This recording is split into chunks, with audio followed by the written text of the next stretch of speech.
This video was created by VinylicPuma of VinylicPumaGaming. Hey guys, before we get into the bulk of what I want to talk about here today, I wanted to go ahead and discuss this really weird thing that I found out in the Commonwealth with you guys. So you'll notice that I've got the map up here up on my Pip-Boy because I found this really weird and bizarre phenomenon. As you can see, as you walk just outside of the county crossing settlement, you'll notice this down power line that still appears to have power after 200 years after like nuclear war. But when you follow the power line for a little bit, you eventually discover that it's merely connected to a transformer and not a visible power source. So my question of the day to you guys is this. I mean, is this really even possible? Or is this just the case of some more of that good old video game logic?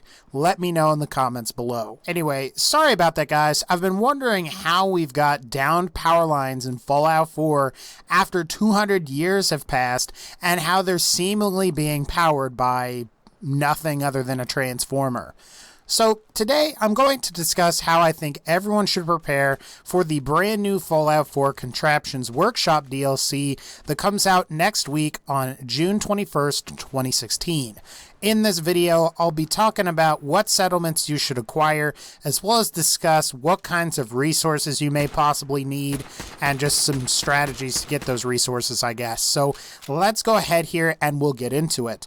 So what I've been able to tell from the E3 conference showcase of the Contraptions DLC is that it looks like you're going to want a settlement that allows you to build up a significant number of stories, like high. So, I mean, we're talking at least 10 stories or more. It just so happens that I have the perfect settlement for that, and that can be acquired relatively early on in Fallout 4 and is very close to Sanctuary Hills. And of course, I'm talking about the Abernathy Farm settlement.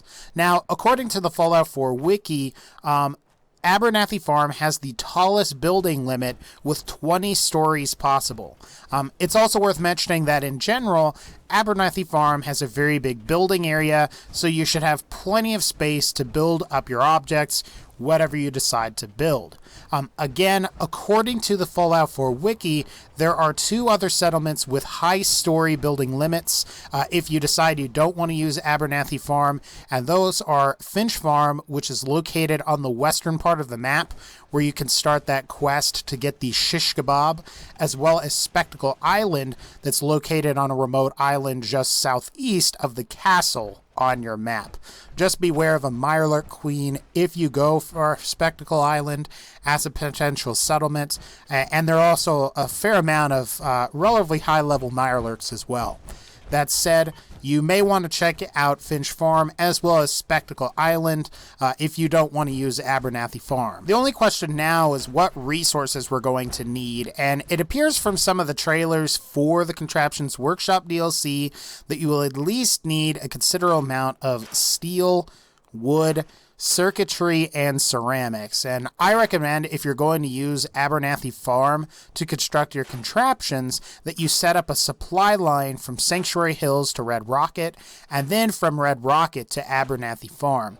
This way you can use the resources that you've scrapped from both Sanctuary Hills and Red Rocket, which both have a decent amount of steel. Sanctuary Hills in particular has a lot of steel as well as wood, and then of course Red Rocket has some as well, and I mean, you can use both of those at your Abernathy Farm settlement if you decide to build there. Sanctuary Hills also has a decent amount of rubber, as there are a bunch of like tires just laying all over the place that you can scrap to use in case some of your contraptions that you decide to build ultimately need some rubber. As far as circuitry goes, you can get plenty of that during the Automatron DLC if you have that DLC, or during the Vanilla Games Call to Arms mission, where you meet up with Paladin Dance to go raid ArcJet Systems.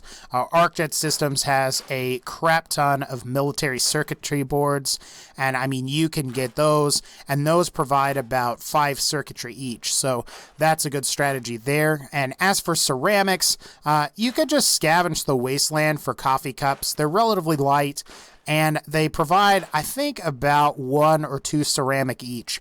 So for each one that you get, just simply take it back to your workshop bench at one of your settlements and go to town. It's also probably safe to say that you're going to want to have a high intelligence, possibly a high charisma stat, and then maybe you may want to take a look at some of your special stats, simply because for the Wasteland Workshop DLC, you did need some certain perks that were involved with the charisma stat in order to build to certain objects, particularly if you wanted to tame like death claws at your settlement or sting wings or whatever you ultimately decided to tame by building those cages. So that is something that's worth considering as well.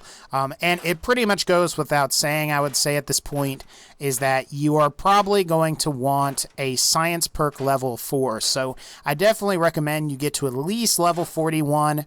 That way you're going to have the ability to build a lot of the things that you're going to want to build with the Contraptions Workshop DLC. I also recommend building near Abernathy Farm or at Abernathy Farm, as you have access to 2 relatively close vendors that you can purchase additional junk and resources from if you run out for whatever reason. The first is going to be Trashcan Carla, who is a wandering merchant that regularly visits Sanctuary Hills, and the other is Trudy, who works at the Drumlin Diner, and you can also buy a decent amount of resources and junk from her. Hopefully you guys didn't kill her and her son to help Wolfgang and Simone. Most likely you killed Wolfgang and Simone, so you should be okay on that front. I suppose failing that, you could always go to Diamond City or to like Bunker Hill to pick up some stuff from vendors as well, if you decide you want to do that. However, those places are relatively far away from Abernathy Farm, although if you do decide to build at Finch Farm, Bunker Hill is much closer to Finch Farm, so that's going to be a possible option for you. Another thing, if you have the Automatron DLC, it might be a wise decision to complete it and build some iBot pods to scout out and locate some of the rare junk resources, like adhesive. Well, yes, I guess you could craft vegetable starch for additional adhesive. I recommend you do that, but of course you can also get some aluminum, some antiseptic, ballistic fiber, copper, crystal, fertilizer, fiberglass, fiber optics, nuclear material,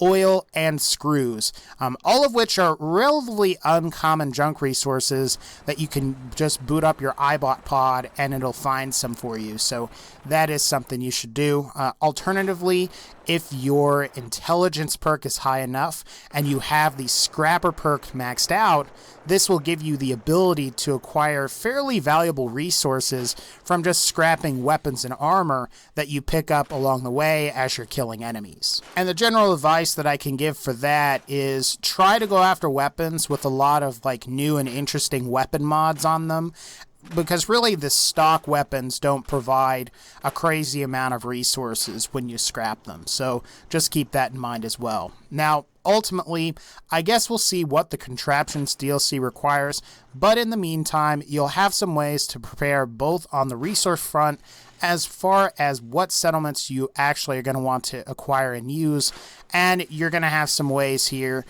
to acquire more resources if you need to. Really, the only thing that I'm fairly unsure about at this point is some of the perk requirements, and we're ultimately going to have to see what the perk requirements are once we get our hands on the Contraptions DLC. Anyway guys, that's going to pretty much wrap up this particular video. If you like this video, please be sure to leave a like, and as always, take care and I'll see y'all next time.